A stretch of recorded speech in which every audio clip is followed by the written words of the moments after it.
जय हिंद। तो आज के क्लास में हम देखेंगे कि सेल क्या होता है, उन्हें सेल यानी कोशिका, उसके बारे में डिटेल से चर्चा करेंगे। यानी कोशिका क्या होता है, इसका क्या कार्य होता है और जीव का निर्माण किस प्रकार कोशिका से होता है, इसके बारे में हम डिटेल से चर्चा करेंगे। यहाँ पर हमारा टॉपिक लिखा हुआ सेल, यानी सेल क्या होता है इसके बारे में हम जानते हैं।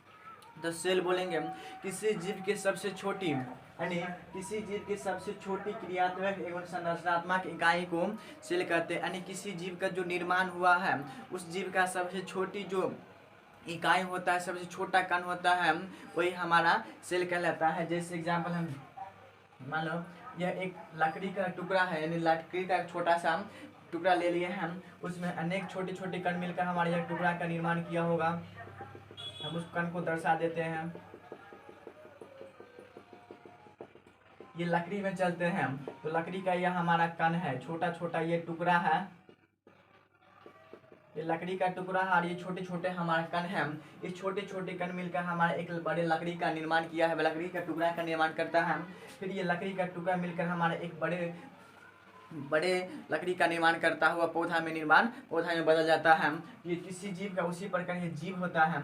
किसी जीव के छोटे अंदर छोटा छोटा एक कोशिका होता है, फिर वह सभी कोशिका मिलकर एक बड़े जीव का निर्माण करता है। चाहे एक छोटा सा जीव हो या बड़े से जीव हो, सबके सभी कोशिकाओं से मिलकर बना होता है। उसी प्रकार के मानव के बारे में बात करते हैं, मानव का भी जीव छोटी छोटी कोशिकाओं से मिलकर बना होता है। अब ये कोशिका की संख्या किस जीव में कितना होता है, तो ये किसी जीव के आकार के ऊपर निर्भर करता है। अगर कोई छोटा सा जीव है तो उसमें कोशिका की संख्या कम होगी, और बड़ा सा जीव है तो उसमें कोशिका की संख्या बड़ा होगी। जैसे हम एग्जांपल लेते हैं, एक चींटी ले लिए, एक चींटी और एक हाथी ले लिए। एक चींटी और एक हाथी को दोनों की एक साथ रख देते हैं, उसमें देखते हैं चींटी का शरीर हाथी की अपेक्षा बहुत छोटा है और हाथी की शरीर चींटी की अपेक्षा बहुत ज़्यादा है।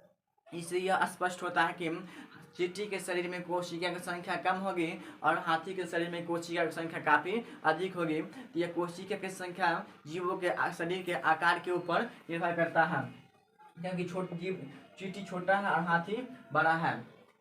अब इसी कोशिका की संख्या के आधार पर जीवों को दो वर्गों में बांटा गया है। एक होता है हमारा यूनिसेलुलर ऑर्गेनिज्म यानी एक कोश के जीव, दूसरा होता है मल्टी सेलुलर ऑर्गेनिज्म बहुकोश के जीव। यूनिसेलुलर ऑर्गेनिज्म क्या होता है, तो यूनिसेलुलर जिसका शरीर एक कोशिका केवल सिंगल कोशिकाओं से मिलकर एक कोशिकाओं से मिलकर बना होता है, वैसे जीव को हम यूनिसेलुलर जीव कहते हैं। जैसे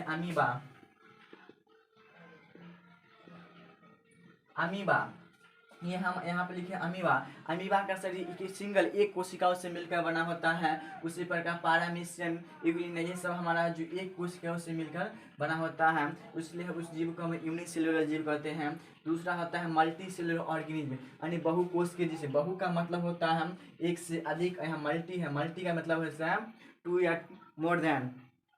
या मोर देन, और बहु का मतलब एक से अधिक, दो या हो सकता है उससे अधिक, जितना हो सकता है जीवों का आकार की संख्या के ऊपर। तो बहुकोश के जीव क्या होता है, इसमें शरीर इसका जीव का शरीर दो या दो से अधिक कोशिकाओं से मिलकर बना होता है। उस प्रकार जीव को हम बहुकोश के मल्टी सेलुलर जीव कहते हैं। जैसे मानव, यहाँ पर मानव देखें, मानव तो इसमें मानव के शरीर में लाखों कोशिका की संख्या अधिक होगी, उसमें एक कोशिका से मिलकर नहीं निर्माण होता है। इस मानव भी हमारा क्या है, मल्टी सेलुलर ऑर्गेनिज्म है।